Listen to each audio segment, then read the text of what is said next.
उत्तराखंड के बेरोजगारों की आवाज बनकर सामने आए बॉबी पंवार 2024 लोकसभा चुनाव में टिहरी सीट से मैदान में उतर गए हैं। आज शुक्रवार को बॉबी ने अपना नामांकन दर्ज किया। बॉबी के समर्थन में देहरादून में युवाओं महिलाओं की भारी भीड़ देहरादून की सड़कों पर नजर आई। बता दें कि इस लोकसभा चुनाव में जहां एक तरफ बीजेपी और कांग्रेस के दिग्गज नेता मैदान में हैं, तो वहीं टिहरी लोकसभा से एक युवा चेहरे ने चुनाव मैदान में ताल ठोक दी है। लंबे समय से उत्तराखंड में बेरोजगारों की लड़ाई लड़ते जा रहे हैं बॉबी पंवार। युवाओं की ही अपील पर बेरोजगारों की आवाज को बुलंद करने वाले बॉबी पंवार ने निर्दलीय चुनाव मैदान में उतरने का फैसला किया। इसीलिए आज टिहरी लोकसभा सीट से उन्होंने अपना नामांकन पत्र दाखिल किया है।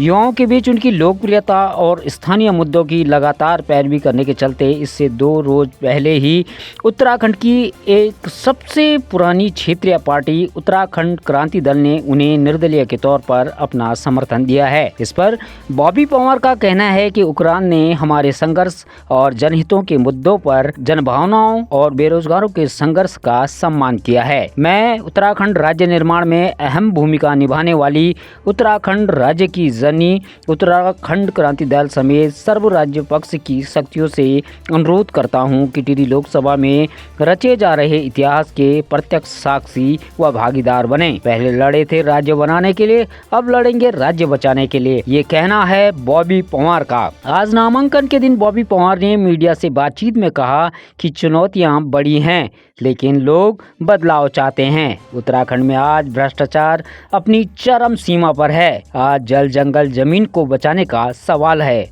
आइए जानते हैं और क्या कुछ कहा बॉबी पंवार ने।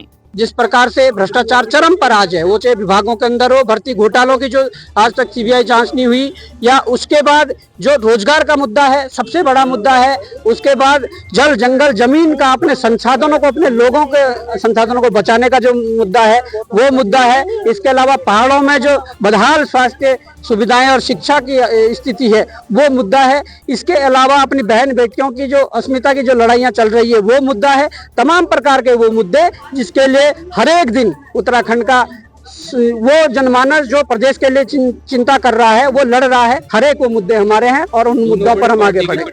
किस तरह से देखते हैं, किस तरह की लड़ाई देगी? देखिए, साफ तौर पर मैं ये कहूँ कि जनप्रतिनिधि की परिभाषा क्या होती है। जनप्रतिनिधि सक्रिय होना चाहिए, जनता के बीच रहने वाला होना चाहिए।